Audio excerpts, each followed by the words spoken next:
एकेकाळी विद्येचं माहेरघर म्हणून प्रसिद्ध असलेल्या पुणे शहराची ओळख सध्या असुरक्षित शहर असे निर्माण होत असल्याचं दिसतंय। सुरुवातीला हिट अँड रनच्या प्रकरणामुळे पुणे शहर हे चर्चेत होतच, पण आता याच शहरात महिलांच्या सुरक्षिततेवर प्रश्नचिन्ह उपस्थित होतोय। मुंबईप्रमाणेच पुणे शहर हे जागं असणारं शहर म्हणून ओळखलं जातं, मात्र त्याच शहरात भल्या पहाटे थरकाप उडवणारा प्रकार घडलाय आणि तेही पुणे येथील प्रसिद्ध असलेल्या स्वारगेट एसटी स्टँडवर। स्वारगेट एसटी स्टँड हे कायम वर्दळीचं एसटी स्टँड। याच स्टँडवर पहाटे बस पकडण्यासाठी आलेल्या तरुणीसोबत अत्याचार करण्यात आल्याची भीषण घटना उघडकीस आली आणि या घटनेने संपूर्ण महाराष्ट्र पुन्हा एकदा हादरला। नमस्कार, मी गौरी पैकर मुंबई आउटलुकमध्ये तुमचं सर्वांचं स्वागत करते। सध्या पुणे शहर हे या ना त्या कारणाने चर्चेत आहे। आधी कोयता गँग, हिट अँड रन यासारख्या घटना पुणे शहरात वारंवार होत होत्या, त्यामुळे सुसंस्कृत पुण्याचं उडता पंजाब झाल्याचं सर्वांनीच पाहिलं। पण आता त्याच पुण्यात महिला सुरक्षित नाहीयेत असं दिसतंय। गावी निघालेल्या शिवशाही बसमध्ये एका 26 वर्षीय तरुणीवर बलात्कार केल्याची धक्कादायक घटना समोर आली आहे।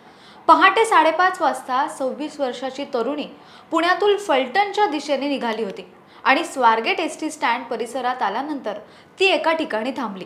यावेळी एका अनोळखी इसमाने तिला ताई, फलटणला जाणारी एसटी दुसऱ्या ठिकाणी थांबली असल्याचं त्यांनी सांगितलं।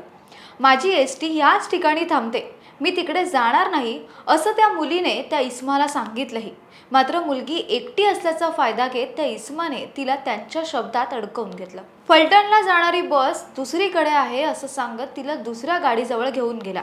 बसमध्ये काळोख दिसताच एसटी दर बंद आहे असं तिने सांगितलं, पण तू टॉर्च लावून आतमध्ये जा, हीच एसटी काही वेळात फलटणला निघेल असं त्या नराधमाने तिला सांगितलं आणि स्वतः सुद्धा बसमध्ये शिरला आणि तिच्यावर जबरदस्ती करून तिथून पसार झाला।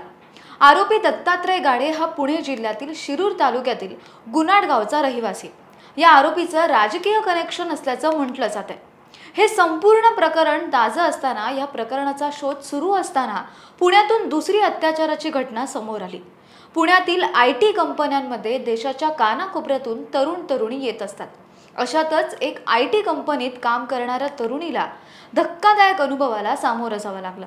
एका कॅब चालकाने IT कंपनीतील 41 वर्षीय महिलेचा विनयभंग केल्याची धक्कादायक घटना समोर आली। प्रवासादरम्यान कॅब चालकाने आरशात पाहून विकृत चाळे केले। चालकाने अश्लील कृत्य केल्याने या तरुणीने चालत्या कॅबमधून उडी घेत 2 किलोमीटर धावत जाऊन ही पीडित तरुणी पोलीस ठाण्यात दाखल झाली। या प्रकरणी तक्रार दाखल करण्यात आली असून कॅब चालकाला पोलिसांनी ताब्यात देखील घेतले। शिक्षण आणि नोकरीसाठी लाखो तरुण तरुणी हे मुंबई, पुणे यासारख्या शहरात येत असतात, पण त्याच तरुणांसाठी हे शहर सुरक्षित नाहीये असंच दिसून येते। सोबतच महिलांवर झालेल्या अत्याचारांच्या घटनेने महिला सुरक्षेचा प्रश्न हा पुन्हा एकदा ऐरणीवर आलाय। या दोन्ही प्रकरणाचे राजकीय पडसाद उमटताना दिसतात। प्रत्येक ठिकाणी या प्रकरणाच्या निषेधार्थ आंदोलनं देखील सुरू असली तरी देखील खरंच महिला सुरक्षित आहे का हाच प्रश्न पुन्हा एकदा उपस्थित होताना दिसतोय।